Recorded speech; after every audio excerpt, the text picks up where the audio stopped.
ବିଜୁ ପଟ୍ଟନାୟକଙ୍କୁ ନେଇ ନିଶିକାନ୍ତ ଦୁବେ ଯେଉଁ ମନ୍ତବ୍ୟ ରଖିଛନ୍ତି ସେ ମନ୍ତବ୍ୟ ଏବେ ଓଡ଼ିଶା ରାଜନୀତିରେ ଝଡ଼ ସୃଷ୍ଟି କରୁଛି ଏବଂ ପୂର୍ବତନ ମୁଖ୍ୟମନ୍ତ୍ରୀ ମଧ୍ୟ ଏହାକୁ ନେଇ ନିଶିକାନ୍ତ ଦୁବେଙ୍କୁ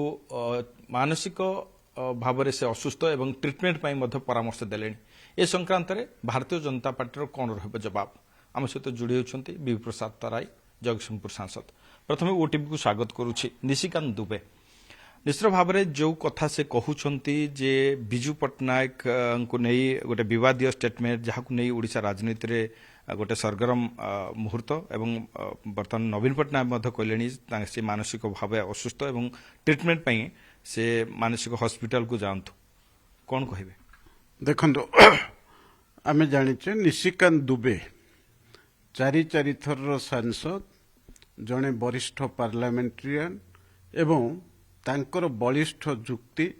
ଏବଂ ତଥ୍ୟ ଆଧାରରେ ସେ ଯେଉଁଭଳି ଭାବରେ ପାର୍ଲାମେଣ୍ଟରେ ତାଙ୍କର ଯୁକ୍ତି ଉପସ୍ଥାପନ କରନ୍ତି ଏବଂ ସମ୍ବିଧାନ ସମ୍ପର୍କରେ ମଧ୍ୟ ତାଙ୍କର ବହୁତ ଦଖଲ ଅଛି ତେଣୁ ସେ ଯେଉଁ ମନ୍ତବ୍ୟ ଦେଇଛନ୍ତି ସେ ମନ୍ତବ୍ୟକୁ ଏତେ ହାଲକା ଭାବରେ ଆମେ ଗ୍ରହଣ କରିବା ଉଚିତ ନୁହେଁ ଗୋଟେ କଥା ହେଉଛି ଯେ ଚାରବାଟିଆ ଏୟାର ବେସ୍କୁ ନେଇକରି ସେ ଯେଉଁ ମନ୍ତବ୍ୟ ଦେଇଛନ୍ତି ପ୍ରକୃତରେ 1962 ମସିହାରେ ଯେତେବେଳେ ବିଜୁବାବୁ ମୁଖ୍ୟମନ୍ତ୍ରୀ ଭାବରେ ଓଡ଼ିଶାରେ ଥିଲେ ଏବଂ ଜବାହରଲାଲ ନେହେରୁ ପ୍ରଧାନମନ୍ତ୍ରୀ ଥିଲେ ଏବଂ ସେ ସମୟରେ ଯେତେବେଳେ ଚାଇନା ସହିତ ଆମର ଯୁଦ୍ଧ ହୋଇଥିଲା ସେତେବେଳେ ଭାରତ ପରାସ୍ତ ହେଲା ଏବଂ ନିଶିକାନ୍ତ ଦୁବେ ସେଇଠି ଗୋଟେ କଥା ଆଣୁଛନ୍ତି ଯେ ନେହେରୁ ଏବଂ ଆମେରିକାର ସିଆଇଏ ଏଜେଣ୍ଟସ୍ ମାନଙ୍କ ସହିତ ବିଜୁବାବୁଙ୍କର ସମ୍ପର୍କ ଥିଲା ଏବଂ ସେହି ଆଧାରରେ ସେତେବେଳେ ବିଜୁବାବୁ ନେହେରୁଙ୍କୁ ପ୍ରଭାବିତ କଲେ ଯେ ଚାଇନା ବିରୁଦ୍ଧରେ ଆମକୁ ଯିବା ପାଇଁ ହେଲେ ଆମେ ଆମେରିକାର ସହଯୋଗ ନେବା ତେଣୁ ସିଆଇଏ ଏଜେଣ୍ଟ ମାନଙ୍କ ସହିତ ଯୋଗାଯୋଗ ସ୍ଥାପନ କରିକିରି ଏଠି ଚାରବାଟିଆରେ ଯୋଉଟା ଓଡ଼ିଶା ଭିତରେ ଆମର କଟକର ଚୌଦ୍ୱାର ପାଖରେ ଅବସ୍ଥିତ ସେଇଠି ଏକ ଏୟାର ବେସ୍ ବନେଇଲା ଆମେରିକା ଯାହା 1963 ମସିହାରୁ 1979 ମସିହା ପର୍ଯ୍ୟନ୍ତ ଏହି କାର୍ଯ୍ୟ କରୁଥିଲା ତେଣୁ ଏଇ ଯେଉଁ ମନ୍ତବ୍ୟ ନିଶିକାନ୍ତ ଦୁବେ ଦେଇଛନ୍ତି ତେଣୁ ଇତିହାସକୁ ବର୍ତ୍ତମାନ ଆମେ ପର୍ଯ୍ୟାଲୋଚନା କରିବାର ଆବଶ୍ୟକତା ଅଛି ଏବଂ ବର୍ତ୍ତମାନ ଏଇ ଯେଉଁ ଏୟାର ବେସ୍ଟି ତିଆରି ହୋଇଥିଲା ଏ ହୋମ୍ ମିନିଷ୍ଟ୍ରି ଅଣ୍ଡରରେ ଅଛି ତେଣୁ ଇଏ ସଂକ୍ରାନ୍ତରେ ଅଧିକ ତଦନ୍ତର ଆବଶ୍ୟକତା ଅଛି ଏବଂ ସେତେବେଳର ଯାହା ଦସ୍ତାବିଜ ଅଛି ବା ତଥ୍ୟ ଅଛି ଇଏ ତଥ୍ୟ ମଧ୍ୟ ଇଏ ଆଉ ଥରେ ପର୍ଯ୍ୟାଲୋଚନା ହେବାର ଆବଶ୍ୟକତା ଅଛି ତେଣୁ ବର୍ତ୍ତମାନ ବିଜୁବାବୁ ଆମେ ନିଶ୍ଚିତ ଭାବରେ ଜାଣିଛେ ଜଣେ ଉତ୍ତୁଙ୍ଗ ବ୍ୟକ୍ତିତ୍ୱ ଓଡ଼ିଶା ଏବଂ ସାମଗ୍ରିକ ଭାବରେ ଜାତୀୟ ସ୍ତରରେ ଜଣେ ନାମକରା ନେତା କିନ୍ତୁ ଯେତେବେଳେ ଗୋଟେ ତଥ୍ୟ ଆସିବ ଅନେକ ସମୟରେ ଆମେ ଜାଣିଛେ ଅନେକ ଘଟଣା ଘଟିଛି 1962 ମସିହା ଚୀନ ଯୁଦ୍ଧ ପରେ 1965 ମସିହାରେ ଯେତେବେଳେ ପାକିସ୍ତାନ ଆମ ଉପରେ ଆକ୍ରମଣ କଲା ସେତେବେଳେ ମଧ୍ୟ ଆମେରିକା ପାକିସ୍ତାନକୁ ସାହାଯ୍ୟ କରିଥିଲା ତେଣୁ ସେତେବେଳେ ଯେତେବେଳେ ଆମର ଚାରବାଟିଆ ଏୟାର ବେସ୍ରେ ଏଠି ଇଏ ସେଣ୍ଟରଟି ପ୍ରତିଷ୍ଠା ହେଲା ସେତେବେଳେ ଆମେରିକାର ଆମେ ସମୁଦାୟ ସହଯୋଗ ମଧ୍ୟ ପାଇଲେ ନାହିଁ ତେଣୁ ଇଏ ସମସ୍ତ ଘଟଣାକୁ ନେଇକରି ଆମକୁ ଆଉ ଥରେ ଇତିହାସକୁ ଅବଲୋକନ କରିବାକୁ ପଡ଼ିବ ଏବଂ ସେ ସମୟର ଘଟଣାବଳୀକି ନେଇକରି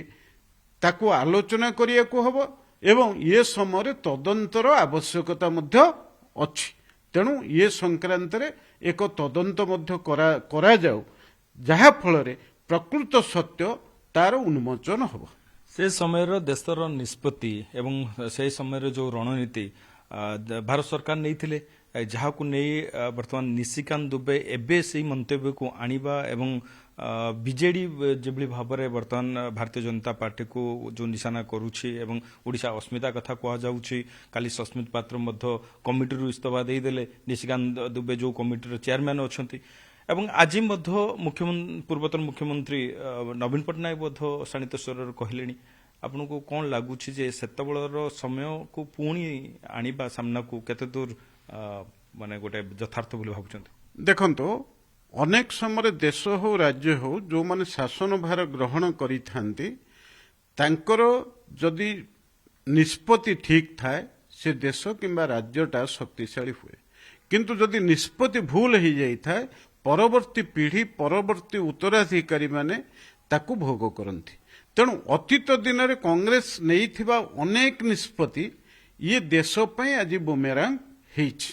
ତେଣୁ ଯେଉଁ କାରଣରୁ ଅନେକ ସମୟରେ ଆମେ ଯେମିତି ଦେଖିଲେ 370 ଧାରା ଉଚ୍ଛେଦ ହେଲା ଜାମ୍ମୁ କାଶ୍ମୀରର, ୟାକୁ ତ କଂଗ୍ରେସ ନିଷ୍ପତ୍ତି ନେଇଥିଲା, ନେହେରୁ ତ ନିଷ୍ପତ୍ତି ନେଇଥିଲେ। ତେଣୁ ବର୍ତ୍ତମାନ ତାକୁ ଆମେ 370 ଧାରାକୁ ଉଠେଇଲେ। ସେମିତି ଅନେକ ନିଷ୍ପତ୍ତି ଯେଉଁଗୁଡ଼ିକ ପୂର୍ବରୁ ହେଇଛି, ତେଣୁ ସେଗୁଡ଼ିକ କେଉଁଭଳି ଭାବରେ ଦେଶ ପାଇଁ କି ରାଜ୍ୟ ପାଇଁ ହିତକାରକ କି ନୁହେଁ ତାକୁ ତ ଉତ୍ତର ପିଢ଼ି ବା ଉତ୍ତର ପୁରୁଷମାନେ ସେମାନେ ତ ତାକୁ ପର୍ଯ୍ୟାଲୋଚନା କରିବେ ଏବଂ ସରକାର ମଧ୍ୟ ନିଜକୁ ସଂଶୋଧନ କରିବ ସେହି ଆଧାରରେ। ତେଣୁ ଇତିହାସକୁ ଯଦି ଆମେ ପର୍ଯ୍ୟାଲୋଚନା ନ କରିବା ଆମେ ପୁଣି ଭବିଷ୍ୟତକୁ ତିଆରି କରିବା ଏବଂ ବର୍ତ୍ତମାନକୁ ପୁଣି ଆଗକୁ ନେବା ପାଇଁ ଯେଉଁ ବାଟ ତିଆରି କରିବା ତାକୁ ଆମେ ପାଇବା ନାହିଁ। ତେଣୁ ସେ ଦୃଷ୍ଟିକୋଣରୁ ବର୍ତ୍ତମାନ ଗୋଟେ ସାମୟିକ ଭାବରେ ବର୍ତ୍ତମାନ ସସ୍ମିତ ପାତ୍ର, ନିଶିକାନ୍ତ ଦୁବେ ଯେଉଁ କମିଟିରେ ଅଛନ୍ତି, ଆମର କମ୍ୟୁନିକେସନ ଆଣ୍ଡ ଆଇଟି ଷ୍ଟାଣ୍ଡିଂ କମିଟିର ଚେୟାରମ୍ୟାନ ଭାବରେ, ସେଥିରୁ ସେ ରେଜିଗ୍ନେସନ ଦେଇଛନ୍ତି। ତାର ଅର୍ଥ ନୁହେଁ ସେ କମିଟି ଡିଫଙ୍କ୍ଟ ହେଇଯିବ। ଇଏ ଏକ ପ୍ରତିବାଦ, କିନ୍ତୁ ପ୍ରତିବାଦକୁ ଶାଣିତ ସ୍ୱରରେ ସେମାନେ ପାର୍ଲାମେଣ୍ଟରେ ମଧ୍ୟ ଉପସ୍ଥାପିତ କରନ୍ତୁ। ଇଏ ସମ୍ପର୍କରେ ମଧ୍ୟ ଡିବେଟ୍ ହଉ ଯେ ପ୍ରକୃତରେ ସେ ସମ୍ପର୍କରେ ନିଶିକାନ୍ତ ଦୁବେ ଦେଇଥିବା ମନ୍ତବ୍ୟ ଜଷ୍ଟିଫାଏଡ୍ କି ନୁହେଁ ସେ ସଂକ୍ରାନ୍ତରେ ବିଜୁ ଜନତା ଦଳର ଯେଉଁମାନେ ପ୍ରତିନିଧିତ୍ୱ କରୁଛନ୍ତି ରାଜ୍ୟସଭାରେ ସେମାନେ ମଧ୍ୟ ଇଏ ସଂକ୍ରାନ୍ତରେ ପାର୍ଲାମେଣ୍ଟରେ ବା ରାଜ୍ୟସଭାରେ ଇଏ କଥାକୁ ଆଣନ୍ତୁ, ଆଲୋଚନା କରନ୍ତୁ। ତେଣୁ ଯାହା ସତ୍ୟ ତାହା ସତ୍ୟରେ ପ୍ରମାଣିତ ହଉ କିମ୍ବା ଯଦି ସେଥିରେ କିଛି ବ୍ୟତିକ୍ରମ ଥାଏ ସେତେବେଳର ନିଷ୍ପତ୍ତି ସିଏ ସମୟକୁ ନେଇକି ବିଜୁବାବୁ ଯଦି କୌଣସି ନିଷ୍ପତ୍ତି କରିଥାନ୍ତି ଦେଶ ପାଇଁ ବା ରାଜ୍ୟ ପାଇଁ ଠିକ୍ ମନେ କରୁଥାନ୍ତି, କିନ୍ତୁ ପରବର୍ତ୍ତୀ ଅବସ୍ଥାରେ ଯଦି ସେଟା ଭୁଲ ପ୍ରମାଣିତ ହୋଇଥାଏ ୟା ଉପରେ ଏକ ଆଲୋଚନା ହେଉ, ସମୀକ୍ଷା ହେଉ। ବର୍ତ୍ତମାନ ସୁଦ୍ଧା ବିଜୁ ପଟ୍ଟନାୟକଙ୍କର କ'ଣ ଭୂମିକା ଏମିତି ଥିଲା କି ଯାହାକି ସେତେବେଳକର ସରକାର ଯେଉଁ ନିଷ୍ପତ୍ତି ନେଇଥିଲେ ସେ ଅନୁସାରେ ବିଜୁ ପଟ୍ଟନାୟକ କାମ କରିଥିବେ, ପରାମର୍ଶ ଦେଇଥିବେ, କିନ୍ତୁ ଏମିତି କିଛି ତ ଭୂମିକା ନଥିଲା ଯାହାକୁ ନେଇକି ବର୍ତ୍ତମାନ ନିଶିକାନ୍ତ ଦୁବେ ତାଙ୍କୁ କାଠଗରାକୁ ଛିଡ଼ା କରିବା ପ୍ରତ୍ୟେକ ଓଡ଼ିଆଙ୍କ ପାଇଁ ଗୋଟେ ଅପମାନ ନୁହେଁ କି? ଦେଖନ୍ତୁ, ଏଇଟା ଓଡ଼ିଶାର ଇମୋସନ ସାଙ୍ଗରେ ଇଏ ଘଟଣା ଯୋଡ଼ି ହେଇନାହିଁ, ଇଏ ଦେଶର ଇମୋସନ ସାଙ୍ଗରେ ଇଏ ଘଟଣା ଯୋଡ଼ି ହେଇଛି। ଗୋଟେ କଥା ହେଉଛି ଯେ ଯେତେବେଳେ ଆମେରିକା ସହିତ ବା ସିଆଇ ଏଜେଣ୍ଟ ମାନଙ୍କ ସହିତ ଯୋଗସୂତ୍ର ରକ୍ଷା କରିକି ଯେତେବେଳେ ଏୟାର ବେସ୍ ସ୍ଥାପିତ ହେଲା, ଦେଶର ତ ଅନ୍ୟ କୌଣସି ଜାଗାରେ ସ୍ଥାପିତ ହେଲା ନାହିଁ, ଓଡ଼ିଶାରେ କାହିଁକି ସ୍ଥାପିତ ହେଲା ନା ସେତେବେଳେ ବିଜୁ ବାବୁ ପ୍ରକୃତରେ ନେହେରୁଙ୍କର ଡାହାଣ ହାତ ଭାବରେ କାମ କରୁଥିଲେ, ନେହେରୁଙ୍କର ଅତି ବିଶ୍ୱସ୍ତ ଲୋକ ଭାବରେ ଥିଲେ ଏବଂ ନେହେରୁଙ୍କୁ ଅନେକ ପରାମର୍ଶ ମଧ୍ୟ ବିଜୁବାବୁ ଦେଉଥିଲେ। ତେଣୁ ବିଜୁବାବୁ ଯେଉଁ ପ୍ରସ୍ତାବ ଦେଲେ ସେ ପ୍ରସ୍ତାବକୁ ନେହେରୁ ଗ୍ରହଣ କଲେ ବୋଲି ନିଶିକାନ୍ତ ଦୁବେ ଏ କଥାଟାକୁ ଆଣିଛନ୍ତି ଯେ ବିଜୁବାବୁ ତାଙ୍କୁ ପ୍ରଭାବିତ କଲେ ନେହେରୁଙ୍କୁ ସିଆଇ ଏଜେଣ୍ଟ ମାନଙ୍କ ସହିତ ଆଲୋଚନା କରି ଗୋଟେ ଏୟାର ବେସ୍ ତିଆରି କରାହେବ ଏବଂ ଏୟାର ବେସ୍ ଜରିଆରେ ଚାଇନାର ଇଣ୍ଟେଲିଜେନ୍ସ ବା ଚାଇନା କୋଉଭଳି ଭାବରେ କାର୍ଯ୍ୟ କରୁଛି ସେ ସଂକ୍ରାନ୍ତରେ ଆମର ଇଣ୍ଟେଲିଜେନ୍ସ ଅପେକ୍ଷା ଯେହେତୁ ଆମେରିକାର ଇଣ୍ଟେଲିଜେନ୍ସଟା ସୁଦୃଢ଼ ଥିଲା, ଦକ୍ଷ ଥିଲା, ତେଣୁ ତାକୁ ବ୍ୟବହାର କରିବା ପାଇଁ ବିଜୁବାବୁ ଏ ପରାମର୍ଶ ଦେଇଥିଲେ ବୋଲି ନିଶିକାନ୍ତ ଦୁବେ କହୁଛନ୍ତି, ଯାହା ତଥ୍ୟ ଆଧାରରେ ଅଛି ବୋଲି ସେ କହୁଛନ୍ତି। ତେଣୁ ଇଏ ସଂକ୍ରାନ୍ତ ବିସ୍ତୃତ ଭାବରେ ଏଥିରେ ତଦନ୍ତ ହେବା ଦରକାର, ଆଲୋଚନା ହେବା ଦରକାର। ବହୁତ ବହୁତ ଧନ୍ୟବାଦ। ନିଶ୍ଚିତ ଭାବରେ ଦେଖନ୍ତୁ ବିଜୁ ବାବୁଙ୍କର କ'ଣ ରହିଥିଲା ଭୂମିକା ଏବଂ ଏବେ ସେ ଯେତେବେଳେ ନିଶିକାନ୍ତ ଦୁବେ ପ୍ରଶ୍ନ ଉଠାଉଛନ୍ତି ଏବଂ ଗୋଟେ ବିବାଦୀୟ ଷ୍ଟେଟମେଣ୍ଟ ଭାବରେ ବର୍ତ୍ତମାନ ରାଜନୀତିରେ ଯେଭଳି ଭାବେ ଦେଖିବାକୁ ମିଳିଲାଣି ଏବଂ ୟାକୁ ନେଇକି ଅଧିକରୁ ଅଧିକ ତଥ୍ୟ ମଧ୍ୟ ସାମ୍ନାକୁ ଆସିବା ଆବଶ୍ୟକତା ରହିଛି ଏବଂ ଏହାକୁ ନେଇକି କେନ୍ଦ୍ର ସରକାର କ'ଣ ବିସ୍ତୃତ ଭାବରେ ତଥ୍ୟ ଆଗାମୀ ଦିନରେ ପ୍ରଦାନ କରିବେ ତାହା ସମସ୍ତଙ୍କର ଅପେକ୍ଷା ରହିବ। ନୂଆଦିଲ୍ଲୀରୁ କ୍ୟାମରା ପର୍ସନ ଗୋପାଳଙ୍କ ସହ ଶିବାନନ୍ଦ ରାଉତ, OTV।